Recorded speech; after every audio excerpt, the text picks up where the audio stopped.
ස්වාමින් වහන්සේ අපට බොහෝසේ ප්‍රේම කරන බව විශ්වාස කරමු. අපි මොන තත්ත්වයෙන් අද දවසේ සිටියත් අපි එක දෙයක් තේරුම් ගන්නට ඕන. අපි ඇවි සිටින්නේ ආත්මික පිපිදීමක් නැත්නම් ආත්මිකව අපගේ ජීවිතේ වෙනසක් ඇති වෙන තරමට ජීවත් වෙන්නට හේතුව සියලු දෙයක් ආරම්භ වෙන්නේ ආත්මෙන්. අපි ආත්මික දේවල් සුළු කරොත් එහෙනම් අපි දකිනවා අනිත් දේවලුත් අපගේ ජීවිතේට අපට ලබා ගන්න බැරුව වෙනවා. නැත්නම් ඒවා ඒ විතරක් නෙවෙයි අපට දෙවියන් වහන්සේගේ දේවල් තේරුම් ගන්නට බැරි වෙනවා. සියල්ල ආත්මෙන් ආරම්භ වන බව විශ්වාස කරන්න ඕන. ඉතින් අපි මොනම තත්ත්වයක අද සිටියත් අපි තේරුම් ගමු ස්වාමිනේ ඔබ වහන්සේ අද දවසේදී මාව ඔබ වහන්සේ ගෙන ආවිත් මෙම ස්ථානයට විශේෂ දෙයක් කරන්න මගේ ජීවිතේ. විශේෂ ක්‍රියාවක් පෞද්ගලිකව මම තේරුම් ගන්න ඕන ස්වාමින් වහන්සේගේ කැමැත්ත මම ආශිර්වාදේ ජීවත් වෙන්නට ඕන. හැම අතින්ම ඉහළ තත්ත්වෙන් මම ජීවත් වෙන්නට ඕන. අපි හැම දෙයක්ම දෙවියන් වහන්සේගෙන් අපි තේරුම් ගන්න. දෙවියන් වහන්සේගේ වචනය තුලින් අපි තේරුම් ගන්නේ අපගේ යහපත සඳහායි. අපගේ යහපත සඳහා අපි යේසුස් වහන්සේ පිළිගත්තයින් පසුව අපි තේරුම් ගන්නට ඕන දෙවියන් වහන්සේට කැමති අපට උන්වහන්සේගේ වචනය තුලින් පෝෂණය ලබා දෙන්න.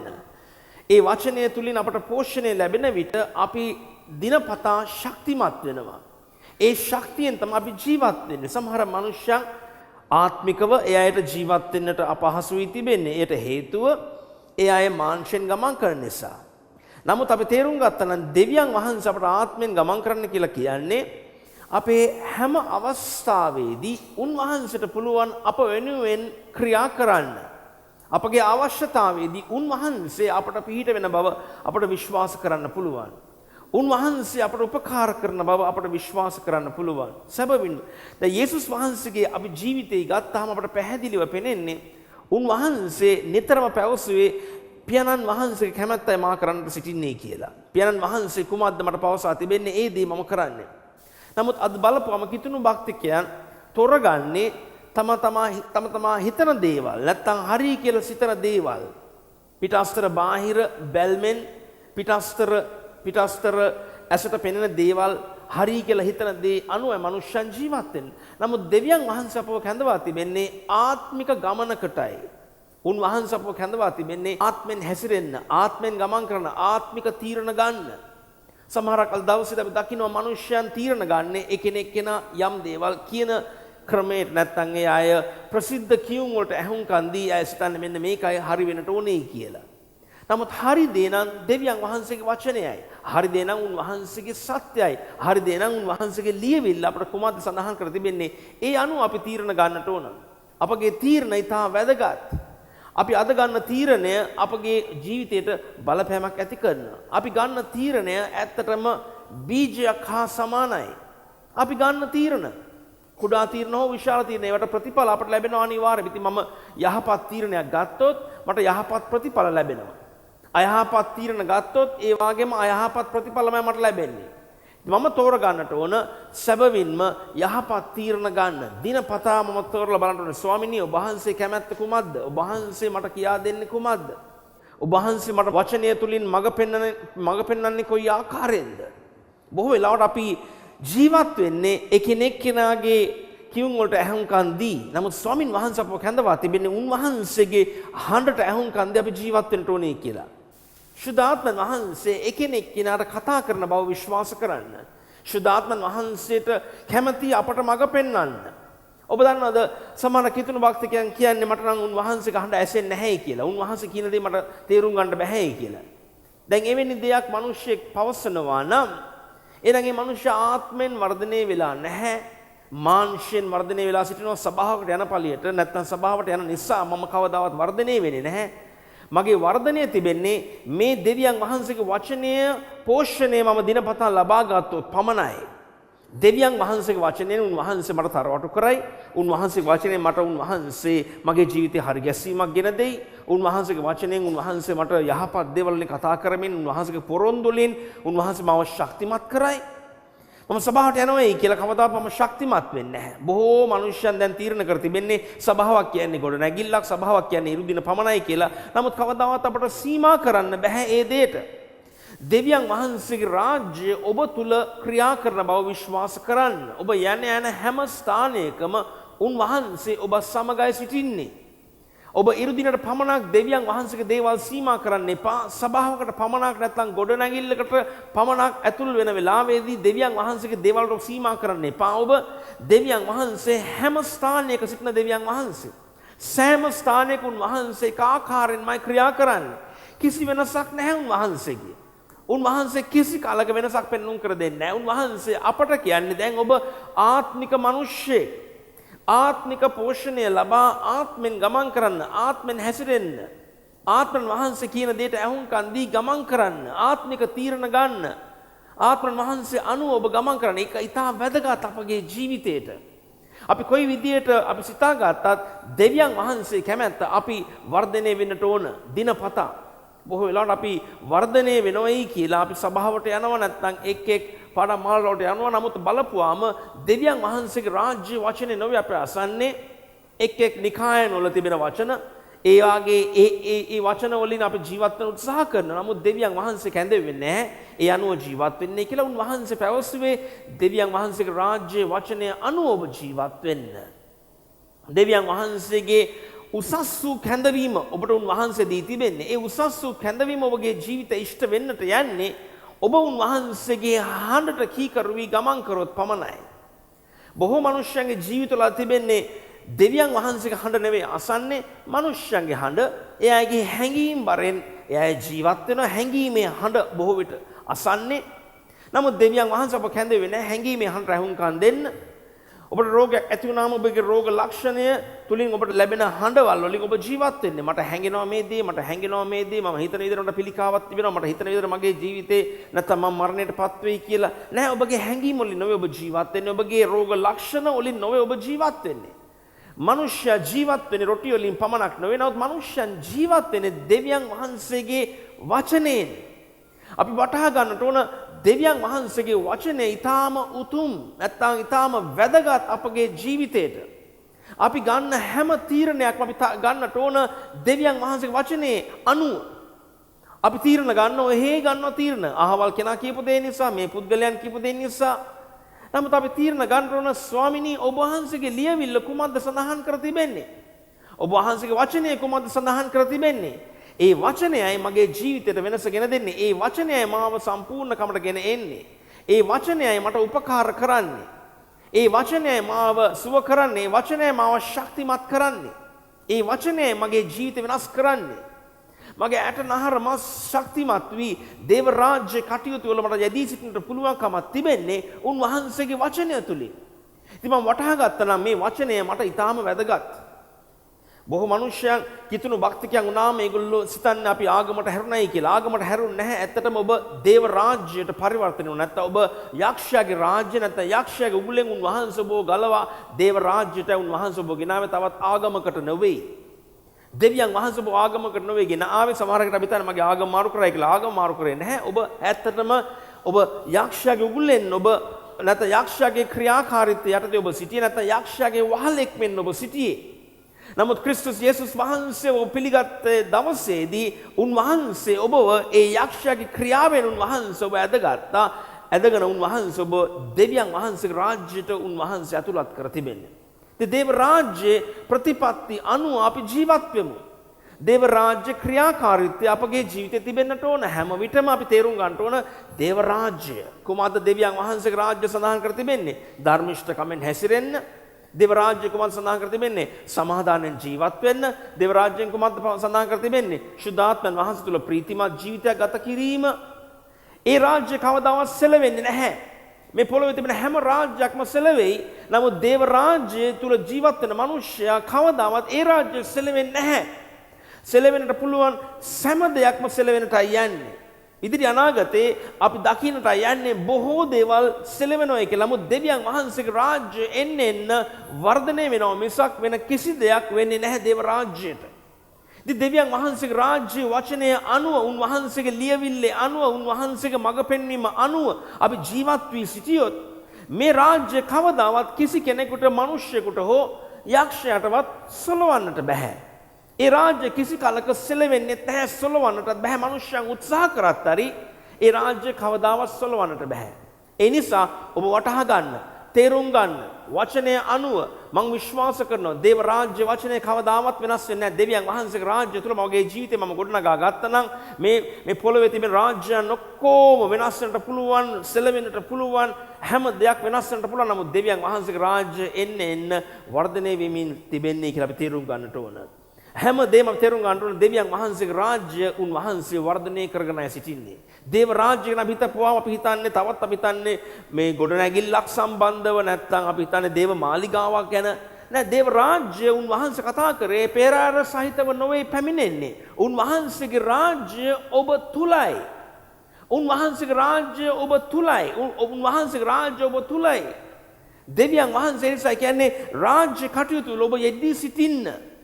දෙවියන් වහන්සේගේ රාජ්‍ය ඔබ තුල නම් එනම් උන්වහන්සේ සඳහන් කර තිබෙන්නේ සැබවින්ම ඔබට තිබෙන්නේ පළමු කොට දෙවියන් වහන්සේගේ රාජ්‍යත් උන්වහන්සේගේ ධර්මිෂ්ඨ ක්‍රියාවන් සොයමින් ඔබ ගමන් කරන්න. ඔබගේ ජීවිත කාලයේම ඔබගේ ජීවිතේ හැම දෙයක්ම තෝරගන්න ස්වාමීන් වහන්සේගේ රාජ්‍ය කුමක්ද පවසන්නේ.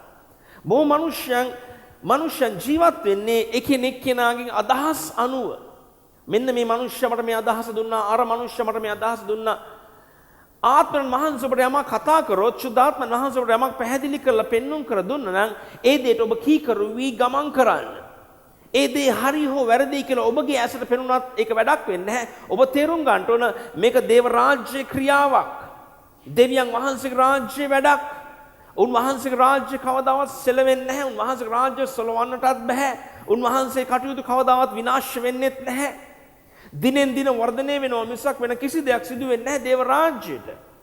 ඉතින් මම දකින්නේ දේව රාජ්‍ය ගැන අපි සිතපුවාම දෙවියන් වහන්සේගේ රාජ්‍යයේ වචනය, දෙවියන් වහන්සේගේ රාජ්‍යයේ වචනය කුමක්ද පවසා තිබෙන්නේ? මට උන්වහන්සේ කොයි ආකාරයෙන්ද ජීවත් වෙන්න පවසා තිබෙන්නේ? දෙවියන් වහන්සේගේ වචනය මට උගන්වන දේවල් අනුව මම ජීවත් වෙන්න පටන් ගත්තොත් මම පුදුමාකාර ජීවිතයක් ගත කරන්නටයි යන්නේ. ඒට හේතුව වටා පිටා මොන දෙයක් සෙලවුණත් මම කවදාවත් සෙලවෙන්නේ නැහැ. මගේ ජීවිතේ කවදාවත් සෙලවෙන්නට විදියක් නැහැ. ඒ වගේම තමයි අපි හැමෝම දෙවියන් වහන්සේගේ රාජ්‍ය නැත්නම් දෙවියන් වහන්සේගේ රාජ්‍ය සෙනගයි. කිසි විදියකින් අපගේ ජීවිතවල සෙලවීමක් එන්නට අවශ්‍යතාවයක් නැහැ. බොහෝ මිනිස්සුන් කල්පනා කරනවා මොකද්ද වෙන්නේ යන්නේ ඊළඟ දවසේද මොකද්ද වෙන්නේ යන්නේ. ඔබ කියන්නේ දේව රාජ්‍ය කවදාවත් සෙලවෙන්නේ නැහැ.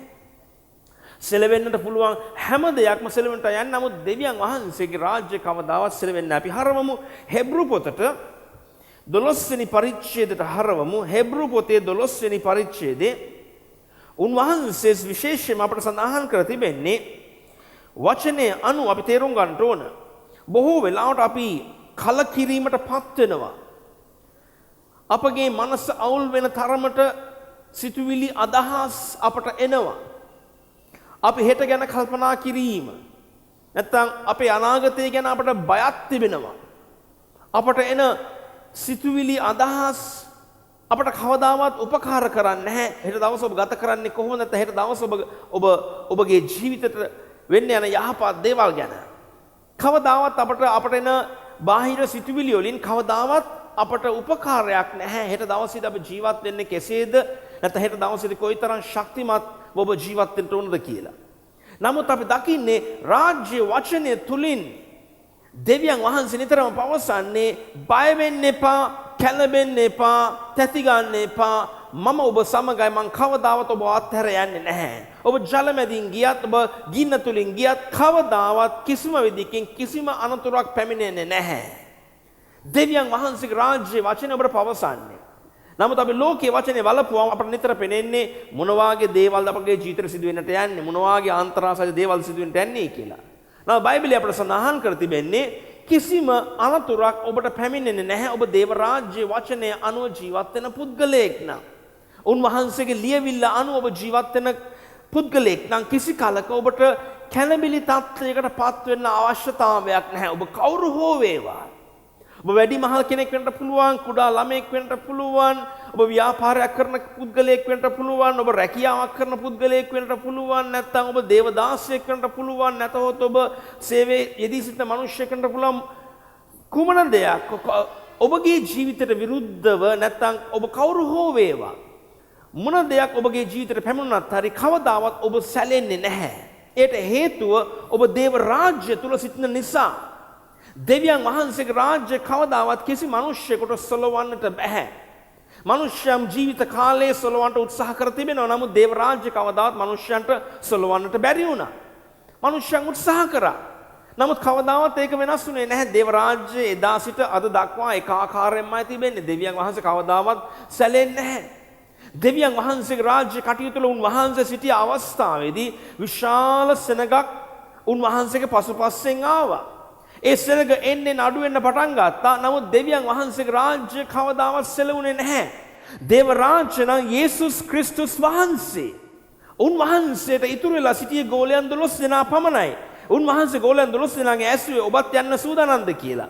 ඉන් පස්සේ එක ගෝලයෙක් ඒ ගෝලයා පැවසුවේ ස්වාමීනි අපි කාගාවටද යන්නේ? කාටද තිබෙන්නේ මෙවැනි යහපත් වචන, ජීවන වචන, රාජ්‍ය වචන කාගාව තිබෙන්නේ? මේ රාජ්‍ය වචන අපට කොහෙන්වත් ලබා ගන්නට විදියක් නැහැ. නමුත් අපි දකින්නේ ඒ විශාල සමුය උන්වහන්සේගේ පසුපස්සෙන් ආපු සෙනග හැරී ආපසු ගියේ කඩාකප්පල් වෙන නැත්නම් දෙවියන් වහන්සේගේ රාජ්‍යයේ නොමැතිව තිබෙන දේවල් වලට ඒ අයගේ ජීවිත යොමු කරා.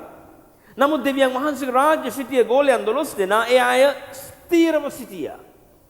එක්කෙනෙක් පමණයි අපි දකින්නේ ඒ කෙනා දෙවියන් වහන්සේට විරුද්ධව ක්‍රියා කරන නිසා ඒ මනුෂ්‍යයත් විනාශ වුණා. නමුත් දෙවියන් වහන්සේගේ රාජ්‍ය අනුව නැත්නම් දෙවියන් වහන්සේගේ රාජ්‍ය තුල සිටිය එක්කෙනෙක්වත් නැතුව ගියේ නැහැ. අපි වටහා ගන්න ඕන දෙවියන් වහන්සේගේ රාජ්‍ය කවදාවත් සෙලවෙන්නේ නැති රාජ්‍යයක් කියලා. අපි හරවමු හෙබ්රු 12 වෙනි පරිච්ඡේදයට 26 වෙනි පදයේ සිට අපි කියවමු. උන්වහන්සේ ශබ්දයෙන් ඒ කාලයේදී පොළව සෙලවුණු අය. නමුත් දැන් උන්වහන්සේ මම පොළව පමණක් නොව ස්වර්ගයත් තව වරක් කම්පා කරවන්නෙමි කියා පොරොන්දු වී තිබේ. තව වරක් කියා වචනින් පෙන්වන්නේ නොසලවෙන්නා වූ දේවල් පවතින පිණිස සෙලවෙන ඒවා සෑදූ දේවල් මෙන් පහ කරන බවය.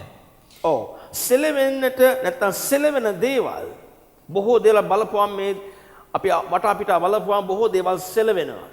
ඉතින් කිතුණු භක්තිකයන් පවා ඒ දේවල් සමග සම්බන්ධ වෙලා සිටින නිසා ඒ අය සෙලවෙන තත්ත්වයටයි සිටින්නේ. නැත්නම් ඒ අයත් අපි දකින්නේ ඒ අයගේ ජීවිතවලත් එහාටයි මෙහාටයි පැද්දි තිබෙන්නේ. කිතුණු භක්තිකයන් සමග කතා කරපුවම අද දේව රාජ්‍ය ගැන කිසිම අවබෝධයක් නැහැ ඒගොල්ලන්ට. ඒක අපි දන්නේ නැහැ කොහොමද ජීවත් වෙන්නේ. අනේ අපි ඇදහිල්ලෙන් ජීවත් වෙන්නේ. අන අපට වටහා ගන්න බෑ මොකද්ද වෙන්නේ කියලා. නමුත් දේව රාජ්‍ය දරුවෙක් නම් කවදාවත් ඒ ලෙස හිතන්නේවත් නැහැ, ඒ ලෙස කතා කරන්නේවත් නැහැ. දේව රාජ්‍ය සිටින මනුෂ්‍යයන් කියන්නේ මේ රාජ්‍ය කිසි කලක සෙලවෙන්නේ නැහැ. මේ රාජ්‍ය කිසි කෙනෙකුට සලවන්නට බෑ. මාගේ ජීවිතේ කිසි කෙනෙකුට සලවන්නට බෑ. මං උන්වහන්සේගේ හස්තයේ සිටින ඉතින් අපි දකින්නේ උන්වහන්සේ සඳහන් කර තිබෙන්නේ සෙලවෙන්නට පුළුවන්. නැත්තම් වෙනස් වෙන්නට පුළුවන්. 27 වෙනි පදේ නැවත කියවමු. 27 වෙනි පදේ තව වරක් කී වචනෙන් පෙන්වන්නේ නොසලවෙන්නා වූ දේවල් පවතින පිණිස නොසලවෙන්නා දේවල් පවතින පිණිස දිගටම කියවමු. සෙලවෙන ඒවා සෑදූ දේවල් මෙන් පහ කරන බවය. සෙලවෙන දේවල් මොකද සෙලවෙන දේවල්? ආගමික ක්‍රියාකාරීත්වය, අසන්නෝ පමණක් දේව වචනේ පිළිපදින්නේ නැති අය, අත්තිවාරමක් නැති මනුෂ්‍යයන්, දේව රාජ්‍ය කටයුතු වල යෙදී සිටින්නේ නැති මනුෂ්‍යයන්, ඒ ඔක්කොම සෙලවෙන දේවල්. සමහර කිතුණු භක්තිකයන් සිටින්නේ අනේ ඇයි මම සෙලවෙන්නේ කියලා. ඇයි මගේ ජීවිතේ දැන් ඔබගේ ජීවිතේ සෙලවෙන තරමට තිබෙනවා නම් ඔබ වටහා ගන්නට අවශ්‍යයි මම නොසෙලවෙන දේවල් සමග සම්බන්ධ වෙන්නට ඕනේ කියලා. දැන් පවා ඔබට තේරෙනවා නම් මම දැන් ඇත්තට සෙලවෙන පොළොවක සිටින්නේ නැත්නම් මම සිටින්නේ ඇත්තටම මොන වාගේ දේවල්ද මගේ ජීවිතේ සිදු වෙන්නට යන්නේ කියලා ඔබට කිසිම පැහැදීමක් නැත්නම් දැනටවත් අඩුම වශයෙන් ඔබ තෝරගන්න මම තෝරගන්නවා අද සිට දෙවියන් වහන්සේගේ වචන නැත්නම් රාජ්‍ය වචනය සමග සම්බන්ධ වී සෙලවෙන්නේ නැති දේවල් සමග සම්බන්ධ වෙලා මේ ආත්මික ආශිර්වාද භුක්ති විඳින්න. නැත්නම් මේ දෙවියන් වහන්සේගේ රාජ්‍ය තුල තිබෙන දේවල් සමග සම්බන්ධ වී මම තෝරගන්නවා මේ ආශිර්වාදේ ගමන් කරන්න. දැන් සෙලවෙන බොහෝ දේවල් තිබෙනවා. වටා පිටා බලපුවම හැම දෙයක්ම සෙලවෙනවා. මනුෂ්‍යයන්ගේ ජීවිතය බලපුවම මේව සෙලවෙනවා. මනුෂ්‍යයන් කිතුණු භක්තිකයන් පවා අය සෙලවෙන විශ්වාසයක් නැහැ ඒ අයගේ ජීවිතය සම්බන්ධව. හෙට දවස ගැන ඊළඟ වර්ෂයේ අයගේ ජීවිතේ කුමක්ද සිදුවෙන්නට යන්නේ කියලා ඒ ගැන මුකුත් දන්නේ නැහැ. බයක් තිබෙනවා. බිය මනුෂ්‍යයන්ගේ ජීවිත අද බලපුවම මනුෂ්‍යයන් ජීවත් වෙන්නේ ඇදහිල්ලෙන් නෙවෙයි වැඩි කොට මනුෂ්‍යයන් ජීවත් වෙන්නේ බියෙන්. නමුත් දෙවියන් වහන්සේ සඳහන් කර තිබෙන අපට දෙවියන් වහන්සේට ප්‍රසන්න වූ ජීවිතයක් අපට ගත කරන්නට ඕන නම් බියෙන් ජීවත් වෙලා උන්වහන්සේට ප්‍රසන්න වූ ජීවිතයක් ගත කරන්න බෑ අපට. දෙවියන් වහන්සේ අප කැඳවා තිබෙන්නේ උන්වහන්සේගේ නොසැලෙන දේවල් සමග සම්බන්ධ වෙන්නේ කියලා. එවිට ඔබගේ ජීවිතය සැලෙන්නේ නැහැ. දෙවියන් වහන්සේගේ සැලෙන්නේ නැති දේවල් සමග සම්බන්ධ වෙමු අපි. කොහෙත්ම මොන දෙයක් සිද්ධ වුණත් අපි දෙවියන් වහන්සේගේ වචනය සමගයි සම්බන්ධ වෙලා සිටින්නේ. උන්වහන්සේගේ ලියවිල්ලේ ප්‍රකාරයට අපට කිසි කලක සැලෙන්නට අවශ්‍යතාවයක් නැහැ. ඔබගේ ආත්මික ජීවිතය ඔබ ගත කරමින් සිටින නමුත් ඔබ නිතරම සිටින්නේ සැලෙන ස්ථානයක. ඒට හේතුව දෙවියන් වහන්සේගේ වචනය ඔබගේ ජීවිතේ ප්‍රධාන දේ හැටියට නොවේ තිබෙන්නේ. දෙවියන් වහන්සේගේ වචනය ඔබගේ ජීවිතේ අන්තිමට එන්නේ. හේතුව ඔබ රූපවාහිනියටයි මුල් තැන දෙන්නේ. ඔබගේ ජීවිතේ අධර්මිෂ්ඨ නැත්නම් අභක්තිවන්ත මනුෂ්‍යයන් සමග වැඩි කාලයක් ගත කරන්නේ. ඒ වගේම ඒ සෙලවෙන පුද්ගලයන් සමග ඔබ වැඩි කාලයක් ගත කරොත් මොකද්ද වෙන්නේ? ඔබගේ ජීවිතේත් සෙලවෙන තත්ත්වයටයිපත් වෙන්නේ. නමුත් ඔබ තෝරගත්තා නම් මම උන්වහන්සේගේ ලියවිල්ලේ ප්‍රකාරයට මම විශ්වාස කරන උන්වහන්සේගේ බලවත් පොරොන්දු. උන්වහන්සේගේ බලවත් පොරොන්දු නැත්නම් උන්වහන්සේ ලියා තිබෙන ඊතා අති උතුම් වටිනා පොරොන්දු. ඒ පොරොන්දු අනුව මම ජීවත් වෙන්න පටන් ගත්තාම මම කවදාවත් සෙලවෙන්නේ නැහැ. සමහර මිනිස්සුන්ගේ හැමදාමත් ඉතින් අපිට එක විදිහට සිතන්නට බැහැනේ. හැමදාමත් මේ රාජ්‍ය කිසි කලක සෙලවෙන්නේ නැහැ. සෑම දවසකම මේ රාජ්‍ය ඒකාකාරවමයි තිබෙන්නේ.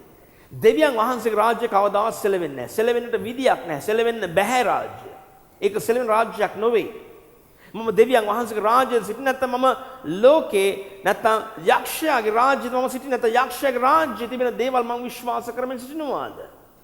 මම අසන දේවල් මම දකින දේවල් මම කතා කරන දේවල් මගේ ජීවිතේ වැඩි වශයෙන් බලපෑම් ඇති කරන දේවල් ඒවා එක්කෝ මාව ශක්තිමත් කරයි නැත්නම් මාව දුර්වල තත්යකටපත් කරයි.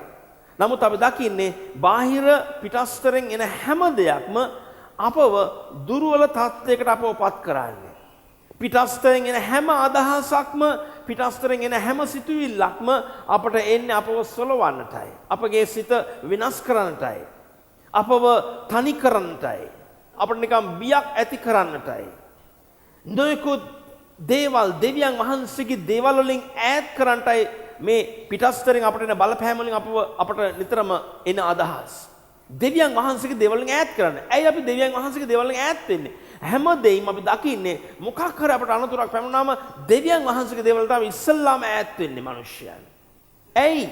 දෙවියන් වහන්සේ ළඟා වෙන්න ඕන අපි උන්වහන්සේ තමයි අපට උපකාර කරන්නේ.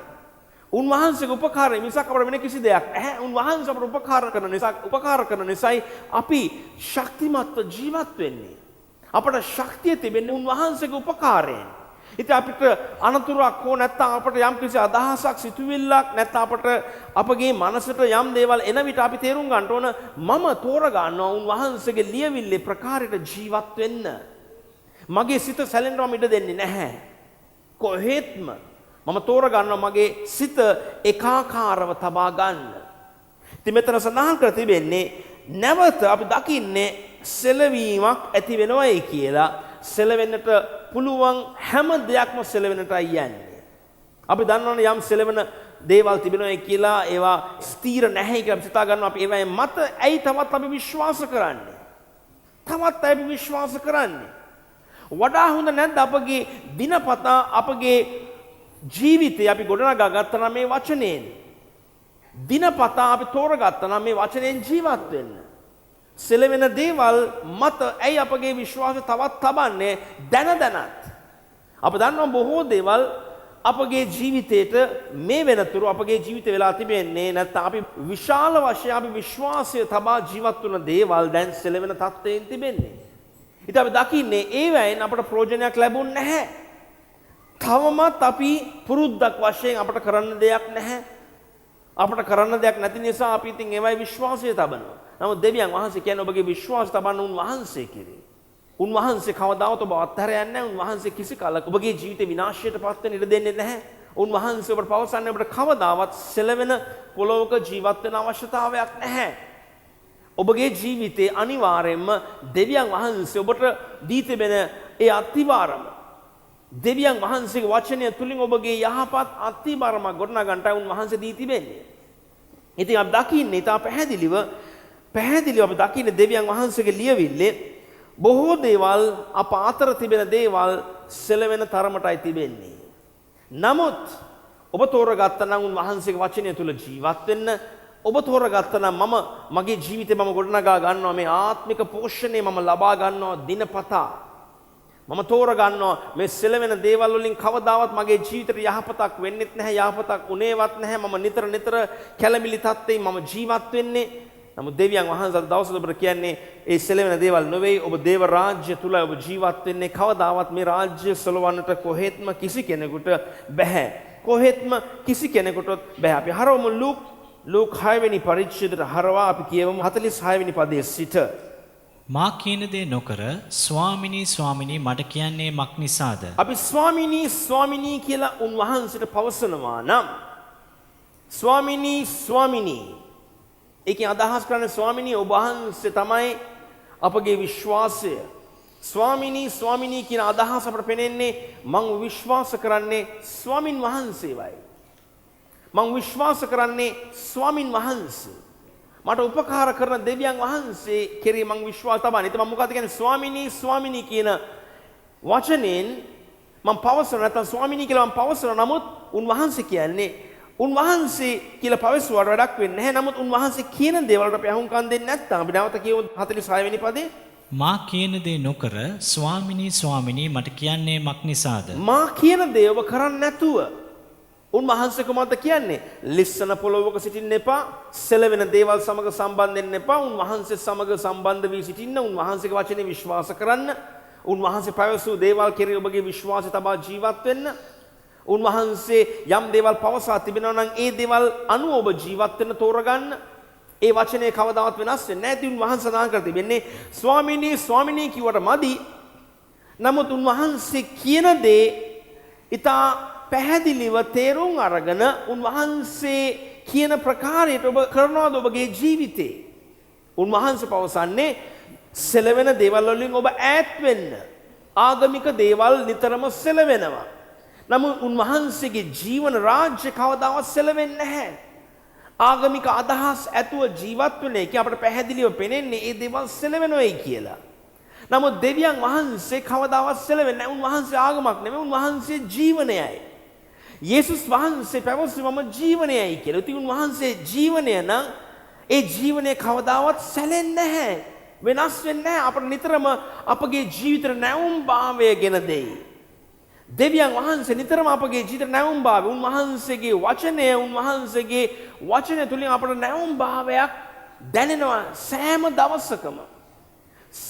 දවසකම අපට දැනෙනවා උන්වහන්සේගේ වචනය තුලින් අපට ලැබෙන ඒ නැවුම් භාවය. නමුත් ඒ වචනේ අපි විශ්වාස කරන්නේ නැතුව ස්වාමිනී දැන් බොහෝ මනුෂ්‍යයන් ස්වාමිනී කියලා පවසනවා. නමුත් උන්වහන්සේ කියන දේවල්ට ඇහුම්කන් දෙන්නේ නැහැ. ඉතා ඕනෑකමින් උන්වහන්සේගේ දේවල්ට ඇහුම්කන් දී ඒ අනුව ජීවත් වෙන්නේ නැති එක ඒක භයානකයි. බොහෝ මනුෂ්‍යයන් කියන්නේ මම ඕන දෙයක් ස්වාමීන් වහන්සේ කියන ඕන දෙයක් මම කරනවායි කියලා. නමුත් ඒවා තොල් වලින් පමණයි පවසන්. නමුත් ඒවා කිසිම හදවතින් කැපවීමක් නැහැ. දැන් දෙවියන් වහන්සේගේ රාජ්‍ය කටයුතු වල ඔබ යෙදී සිටින්නට ඕන නම් එනම් ඔබගේ තොල් වලින් පමණක් නෙවෙයි උන්වහන්සේට පොරොන්දු අවශ්‍ය වෙන්නේ ඔබගේ හදවතින් ඔබ කැප වෙන්නට ඕන. ස්වාමිනී ඔබ වහන්සේ මම පොරොන්දු වුණ දේ මම ඉෂ්ට කරනවායි කියලා. ඔබ වහන්සේ මම පැවසූ දේ මම කරනවායි කියලා. ස්වාමිනී මම ඔබ වහන්සේට ඕන දෙයක් කරන්න. ස්වාමිනී මම ඔබ වහන්සේ වෙනුවෙන් ඕනම දෙයක් කරන්න. නමුත් උන්වහන්සේට යමක් කරන්නයි කියලා කිව්වනම් ඒව මග අරනවා අපි. ඒව සුළු කරනවා. ස්වාමිනී කියලා පවසන්න අපි කැමති. නමුත් උන්වහන්සේගේ දේවල් සමග අපි සම්බන්ධ වෙන්නේ නැහැ. මට නම් කැමති ස්වාමින් වහන්සේට යමක් කරන්න. මට නම් මෙච්චර මුදලක් තිබ්බනම් අනිවාර්යයෙන්ම මම ස්වාමීන් වහන්සේ ඔබට තියෙන එකකින්වත් ඔබගේ දසෙන් කොටස වෙන් කරනවාද? පළමු කොට. දෙවියන් වහන්සේ කියන්නේ පළමු කොට ඔබගේ ඒ ඔබ තියෙන දේවල් වලින් ඔබ උන්වහන්සේට නමස්කාර කරන්නේ නැත්නම් එහෙනම් කොහොමද ඔබට නැති දේ උන්වහන්සේට පුළුවන් ද විශ්වාස කරන්න නැති දේවල් ඔබගේ අතේ නැති දේවල් ගැන ඔබට තිබෙන බලාපොරොත්තුව ඒ වගේ මේ බලාපොරොත්තු ඔබගේ ජීවිතේ ඉෂ්ට වුණා නම් ඔබ යමක් කරයිද කියලා. ඔබගේ අතේ තිබෙන දේවල් වලින් ඔබ යමක් කරන්නේ නැත්නම් කොහොමද උන්වහන්සේට පුළුවන්කමක් තිබෙන ඔබ කෙරේ විශ්වාසය තබන්න ඔබට උන්වහන්සේ යම් දේවල් ලබා දුන්නා නම් ඔබ ඒ දේවල්ට කීකරු වී කරයි කියලා. නමුත් දෙවියන් වහන්සේ මෙතන සඳහන් කර තිබෙන්නේ මා කියන දෙයට අහුම්කම් දෙන්නේ නැති එක විශාල බලපෑමක් ඔබගේ ජීවිතයට. විශාල වශයෙන් ඔබගේ ජීවිතයට එක දුර්වලකමක්. ස්වාමිනී කියලා පවසන එකක්. නමුත් උන්වහන්සේ කියන දෙයට අහුම්කම් දී ජීවත් වෙන්නේ නැත්නම් උන්වහන්සේ කියන්නේ මා කෙරේ විශ්වාසය තබන්න. නමුත් ඔබ තවමත් විශ්වාස කරන ඔබගේ හැඟීම්. උන්වහන්සේ කියන්නේ මා කෙරේ විශ්වාසය තබන්න. නමුත් තවමත් ඔබ විශ්වාස කරන්නේ වෛද්‍ය වාර්තාව. උන්වහන්සේ කියන්නේ මා කෙරේ විශ්වාස තබන්න. නමුත් ඔබ තවමත් විශ්වාස කරන්නේ මට ජීවත් වෙන්න බෑ ණය ගන්න නැතුව.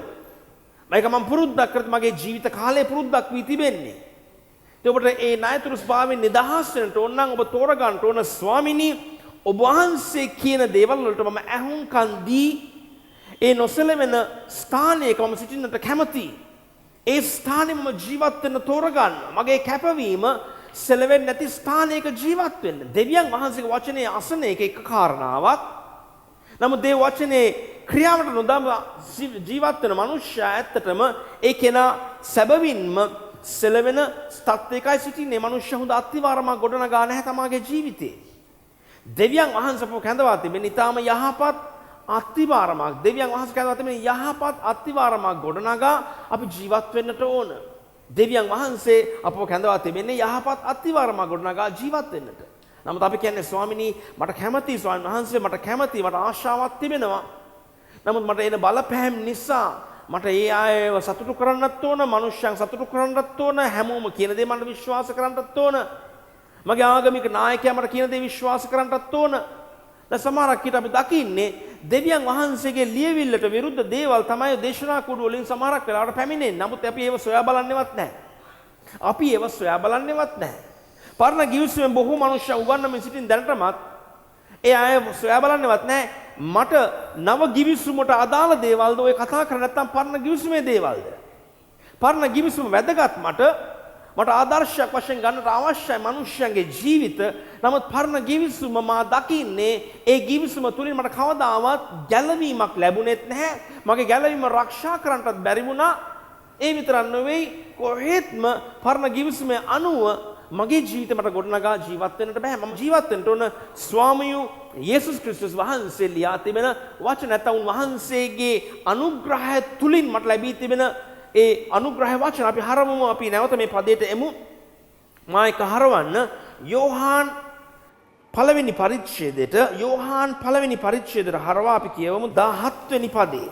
මක්නිසාද ව්‍යවස්ථාව මෝසෙස් කරන කොටගෙන දෙන ලද්දේය. අනුග්‍රහයද සත්‍යයද පැමුණේ යේසුස් ක්‍රිස්තුස් වහන්සේ කරන කොටගෙනය. මෝසස් තුලින් අපට ලැබුණේ ව්‍යවස්ථාව. ව්‍යවස්ථාව අපට ඇත්තටම නීති මාලාවක් තිබෙනවා. මෙන්න මේකයි වැරදි දේ, මේකයි වැරද්ද කියලා. ඒ ව්‍යවස්ථාව තුලින් මිනිස්සෙකුට දොස් තැබීමක් පමණයි පැමිණෙන්නේ. මිනිස්සු දන්නවා වැරද්දක් කර තිබෙනවා, මම දන්නේ නැහැ මම කොහොමද ගැලවෙන්නේ කියලා. ඉතින් මෝසස් හරහා මිනිස්සුන්ට ගැලවීමක් නැහැ. නමුත් යේසුස් වහන්සේ තුලින් අපට ලැබුණේ අනුග්‍රහය සහ සත්‍ය. යේසුස් වහන්සේ තුලින් අපට ලැබුණේ අනුග්‍රහය සහ සත්‍ය.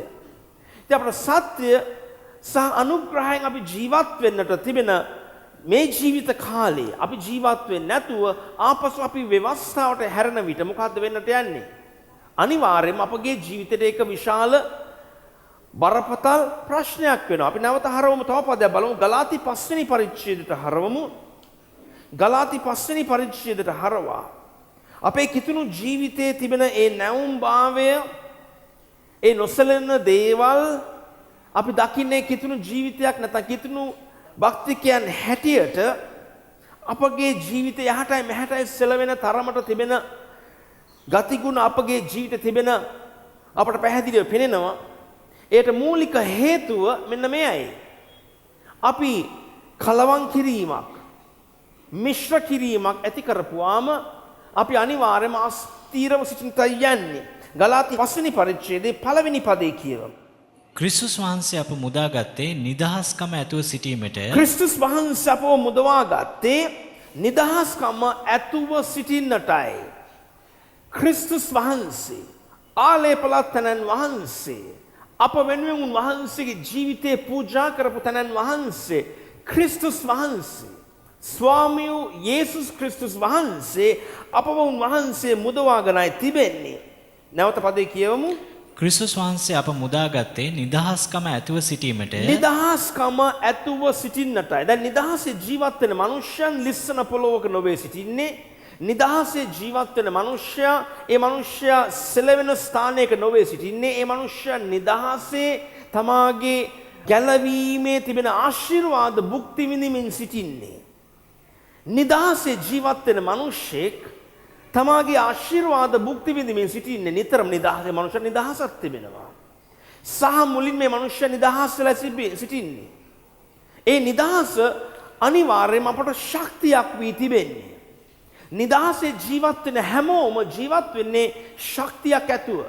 ඒ මනුෂ්‍ය පවසන්නේ නැහැ අනේ මම දුර්වල කෙනෙක් මට බෑ මට ප්‍රීතියක් නැහැ මට දන්නේ නැහැ. නිදහසේ ජීවත් වෙන මනුෂ්‍ය දිහා බලන්න මේ මනුෂ්‍යගේ සන්තෝෂය බලන්න මේ මනුෂ්‍යයාට කොයිතරම් ප්‍රීතියක් තිබෙනවද? නිදහස කියන වචන අපි හිතාගත්තාම යම් කිසි බැඳීමකින් නිදහස් වෙන මනුෂ්‍යෙක් කියලා අපිට හිතා ගන්නට පුළුවන්.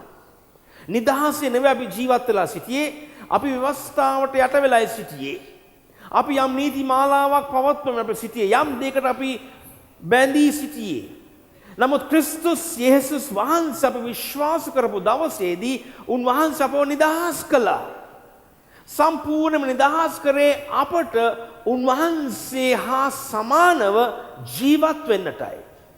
උන්වහන්සේ මේ පොළොවේ ජීවත් වුණ ආකාරයෙන්ම අපට ජීවත් වෙන්න උන්වහන්සේ අපව නිදහස් කරතේ. අපව ලියා දැම්මා උන්වහන්සේ. අපගේ බැඳුම් වලින් උන්වහන්සේ අපව ලියා දැම්මා. අපි ලාසරස්ගේ ජීවිතය බලපුවාම ලාසරස් මලවුන්ගෙන් නැගිට්ටයින් පසුව ලාසරස්ට එක දෙයක් යේසුස් වහන්සේ පැවසුවා. ලාසරස්ව ලියා දමන්න. මිනිස්සෙක් නැවත ඉපදුණයි කියලා මදි ඒ මිනිස්සව ලියා දමන්නට ඕනේ. ඒට හේතුව තාවමත් පරණ පුරුදු අදහස් මනසේ තිබෙනවා.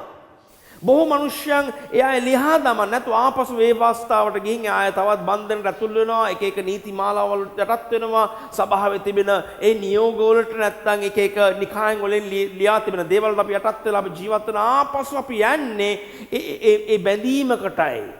නමුත් ක්‍රිස්තුස් වහන්සේ අපව කැඳවා තිබෙන්නේ ඒ බන්ධනේ ජීවත් වෙන්නට නෙමෙයි. උන්වහන්සේ අපව කැඳවා තිබෙන්නේ නිදහසේ ජීවත් වෙන්නේ කියලා. ශුද්ධාත්මන් වහන්සේ ක්‍රියා කරන්නේ නිදහස තිබෙන ස්ථානයේ. නැත්තම් දෙවියන් වහන්සේගේ ආත්මය ක්‍රියාත්මක වෙන්නේ සැබවින්ම අපට නිදහසේ ගමන් කරන්නට. අපි තව පදයක් බලමු. දෙවනි කොරින්ති පොතේ 3 වෙනි පරිච්ඡේදයට හරවා 17 වෙනි පදේ කියවමු. දෙවනි කොරින්ති පොතේ 3 වෙනි පරිච්ඡේදයේ 17 වෙනි පදේ. ඉදින් ඒ ස්වාමින් වහන්සේ ආත්මයන් වහන්සේය. ස්වාමින් වහන්සේගේ ආත්මයන් වහන්සේ ඇති තැන නිදහස්කම ඇත්තේය. ස්වාමින් වහන්සේගේ ආත්මය ඇති ස්ථානය නිදහස්කම තිබෙන බව විශ්වාස කරන්නට ඕන. කොයිතරම් වැදගත්ද? ස්වාමින් වහන්සේගේ ආත්මය ඔබ තුල වාසය කරන්නේ. ස්වාමින් වහන්සේගේ ආත්මය අප වටා දැන් මේ මොහොතේදී ක්‍රියා කරමින් සිටින්නේ. ස්වාමීන් වහන්සේගේ ආත්මය අප අත්හැර යන්නේ නැහැ. සුදු පරවියෙක් මෙන් උන්වහන්සේ ඉහළට යන්නේ නැහැ. ඉතින් ස්වාමීන් වහන්සේගේ ආත්මය තිබෙන ස්ථානය නිතරම අපට නිදහස තිබෙනවා. නිතරම නිදහස තිබෙනවා. ඔබ යම්කිසි බන්ධනයක සිටිනවා නම් ශුද්ධාත්මන් වහන්සේට දුක් දිදී ජීවත් වෙන්නේ.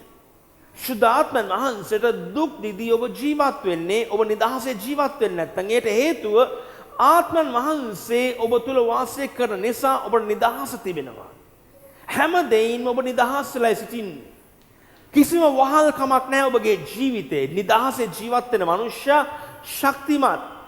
යම් මනුෂ්‍යයෙක් බඳවා දමන්නේ මේ මනුෂ්‍යයාට කිසිම ශක්තියක් නැහැ. නමුත් මේ මනුෂ්‍යව ලියා දමන මේ මනුෂ්‍යයාට නිදහසේ ජීවත් වෙන්න පුළුවන්. නිදහසේ මනුෂ්‍යයාට ගමන් කරන්න පුළුවන්. නිදහසේ මනුෂ්‍යයාගේ ජීවිතවලට අභියෝග වලට මේ මනුෂ්‍යයාට මුහුණ දීලා එවෙන් ජය ගන්නට පුළුවන්. නිදහසු ආත්මය අප තුළ ක්‍රියා කරන නිසා දෙවියන් වහන්සේ අප නිදහස් කර තිබෙන්නේ අපට විරුද්ධව එන හැම දෙයකම මුහුණ දීලා ජය ගන්නට උන්වහන්සේ අපට හැකියාව දී තිබෙන්නේ.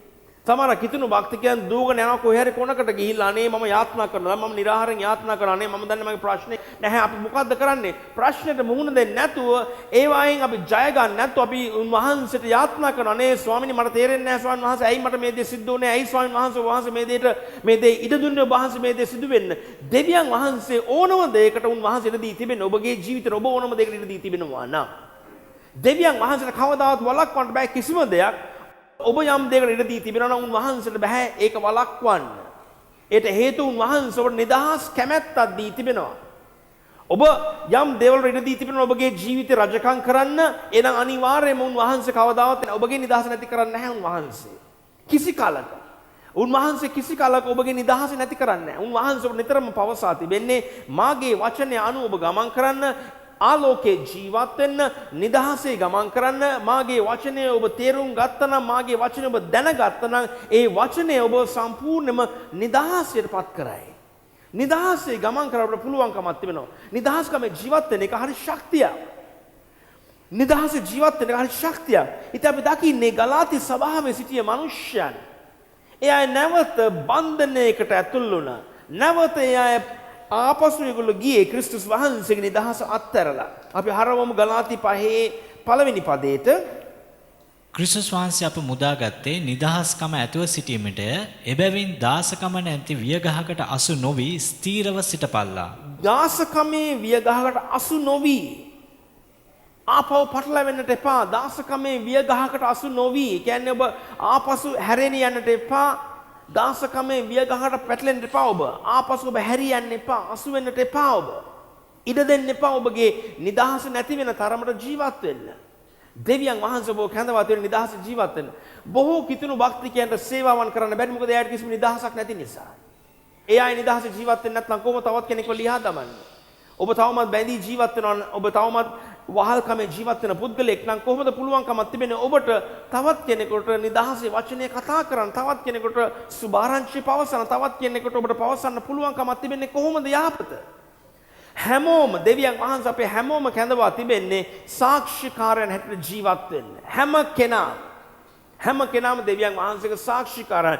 හැම කෙනාටම දෙවියන් වහන්සේගේ ශුද්ධාත්මයන් වහන්සේ බෞතිස්මය දී තිබෙනවා. හැම කෙනාටම දෙවියන් වහන්සේ සේවයක් බාර දී තිබෙනවා. අනේ මම නම් සේවයක් කරන්නේ නැහැ. ඒක විශාල බොරුවක්. ශුද්ධාත්මයන් වහන්සේ ඔබ තුල ක්‍රියා කරනවා නම් එන ඔබට සේවයක් තිබෙනවා කියලා විශ්වාස කරන්න.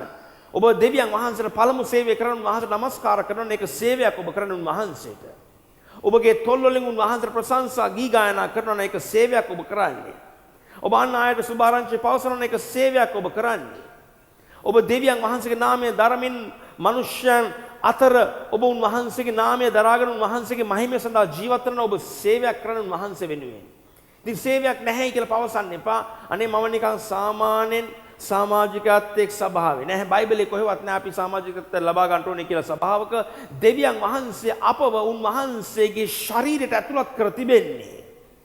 මට කවදාවත් අවශ්‍යතාවයක් නැහැ පත්තරෙන් අස්සමින් පවසන්න මම දෙවියන් වහන්සේගේ සමාජිකත්වයක් ලබා ගත්තා කියලා. නැත්නම් දෙවියන් වහන්සේගේ සභාවකටම ඇතුළු නැහැ. යේසුස් වහන්සේ පිළිගත් දවසේදී ඔබ ක්‍රිස්තුස් වහන්සේ තුලට ඔබ බෞතිස්මය ලබා ගත්තා. නැත්නම් උන්වහන්සේ තුලට ඇතුළු වුණා. අපට තිබෙන්නේ උන්වහන්සේගේ වචනේ විශ්වාස කර අපි හරවමු ගලාති 4 වෙනි පරිච්ඡේදයට. ගලාති 4 වෙනි පරිච්ඡේදයට. සමහරක් දේවල් අපට බයිබලයේ අපි කියවපුවාම අපට තේරුම් ගන්නට පුළුවන් අපේ තිබෙන විශ්වාසයන් නැත්නම් අපට තිබෙන අදහස් පටහැනි අදහස් අපට තිබෙන නැත්නම් මේ දේව ලියවිලට විරුද්ධ අදහස් තිබෙන්නේ. අපි දේව ලියවිලට යන විට අපට තේරුම් ගන්නට පුළුවන්. බොහෝ දේවල් අපි දකින්නේ දේව ලියවිල්ලෙන් අපට පෙන්눔 කර දෙන්නට බෑ. කරන දේවල් ගැන නැත්නම් දෙවියන් වහන්සේ කරන දේවල් නැත්නම් සභාවේ සිදුවෙන දේවල් සම්බන්ධව අපට මේ ලියවිල්ලෙන් අපට සොයා ගන්නට බෑ. ඇයි? මිනිස්යන්ගේ නීති.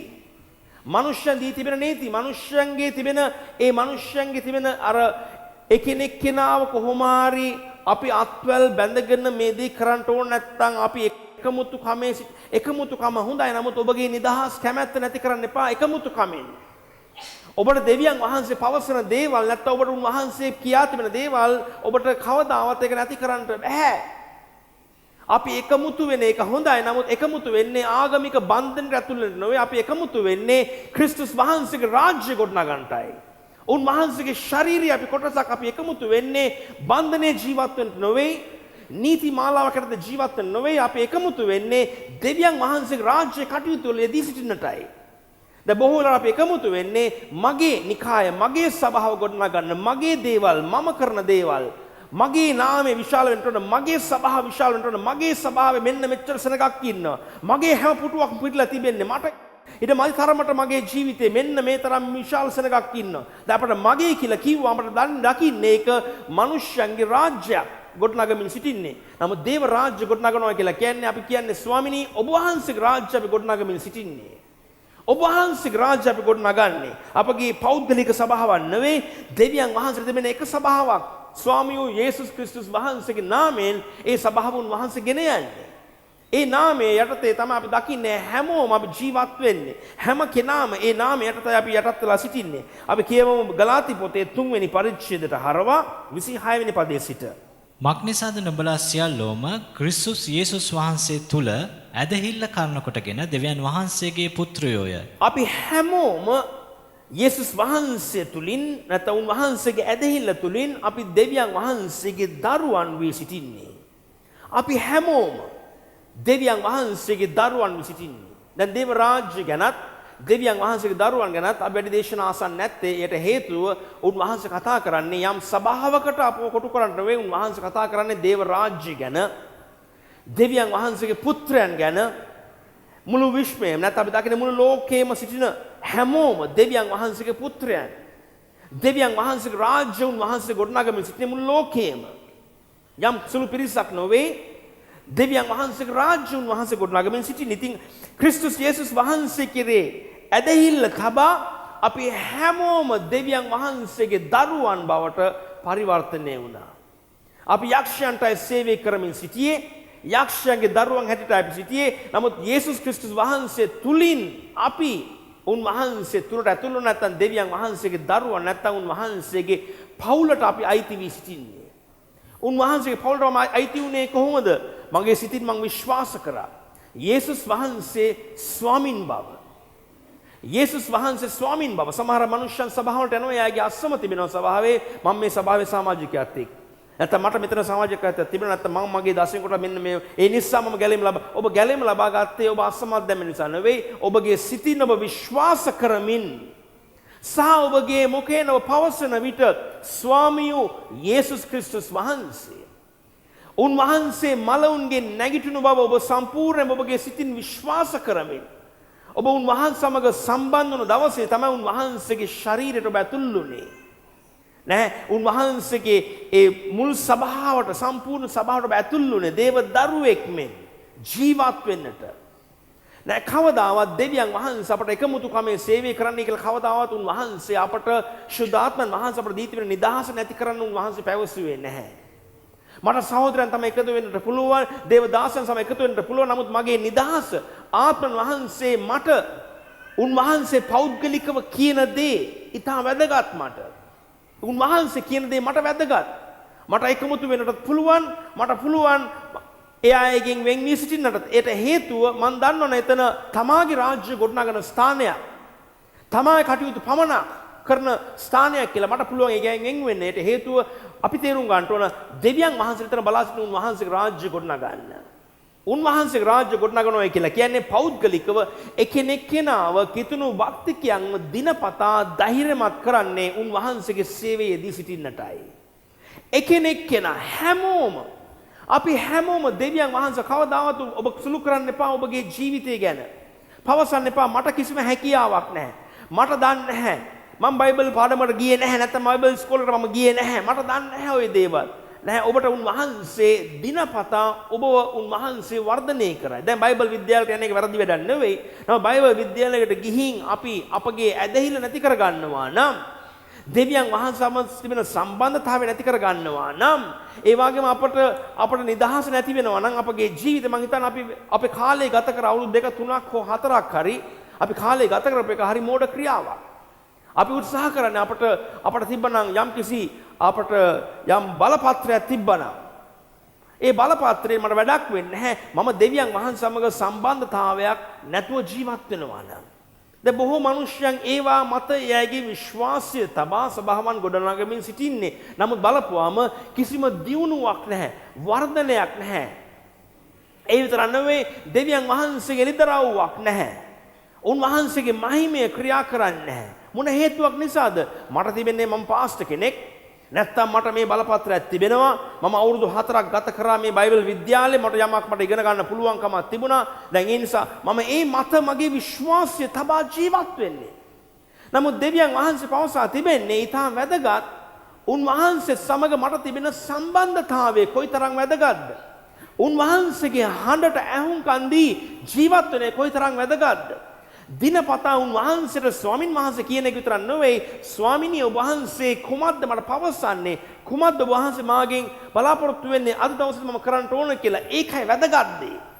ඒ වැදගත් කාරණා අපි සුළු කරමින් අපි එක එක නීති වලට යටත් වෙලා ජීවත් වෙන්න පටන් ගත්තාම අපි ශුද්ධාත්ම වහන්සේට දුක් දෙදී ජීවත් වෙන්නේ. ඉතින් උන්වහන්සේ සඳහන් කර තිබෙන්නේ ක්‍රිස්තුස් යේසුස් වහන්සේ කෙරෙහි විශ්වාසය තබා අපි දෙවියන් වහන්සේගේ පුත්‍රයන් බවට පත් වුණා. නැත්නම් උන්වහන්සේගේ දරුවන් වී සිටින්නේ කියලා අපි දිගටම කියවමු 27 වෙනි පදේ. මක්නිසාද නුඹලාගෙන් ක්‍රිස්තුස් වහන්සේ තුලට බෞතිස්ම කරනු ලැබූ සියල්ලෝ ක්‍රිස්තුස් වහන්සේ පැළඳගත්තෝය. ක්‍රිස්තුස් වහන්සේ තුලට බෞතිස්මය වුණා. උන්වහන්සේ තුලට අපි බෞතිස්ම වුණා. ඒ කියන්නේ අපි උන්වහන්සේ තුලට ඇතුල් වුණයි කියලා සඳහන් කර තිබෙන්නේ. ඒ කියන්නේ අපි දැන් උන්වහන්සේගේ ශරීරයේ අවයවයන් හැටියටයි සිටින්නේ. උන්වහන්සේගේ ශරීර අවයවයන් ක්‍රිස්තුස් යේසුස් වහන්සේ තමයි සභාවේ හිස. ක්‍රිස්තුස් යේසුස් වහන්සේ සභාවේ හිස. අපි උන්වහන්සේගේ ශරීරය. ඉතින් ශරීරයයි හිසයි කවදාවත් අපට වෙන් කරන්නට බෑ. කොහෙත්ම එන අතර ජීවනයක් නැහැ. බොහෝ ආගමික සංවිධානය මේක ඒ වෙන්කිරීමක් ඇති කර තිබෙනවා. නමුත් අපි දකින්නේ මේ වෙන්කිරීමෙන් මිනිස්යන්ට පළ දරන්නට බෑ. පළ දරන්නට බෑ. කවදාවත් පළ දරන්න බෑ. උන්වහන්සේගෙන් පිට අපට කිසිම වෙදකින් පළ දරන්නට බෑ. කොහෙත්ම. යේසුස් වහන්සේම පැවසුවේ යෝහාන් 15 වෙනි පරිච්ඡේදයේ මා ඇර ඔබට කොහෙත්ම පළ දරන්නට බෑ. මාගෙන් වෙන් වී ඔබට කිසිම දෙයක් කරන්න බෑ.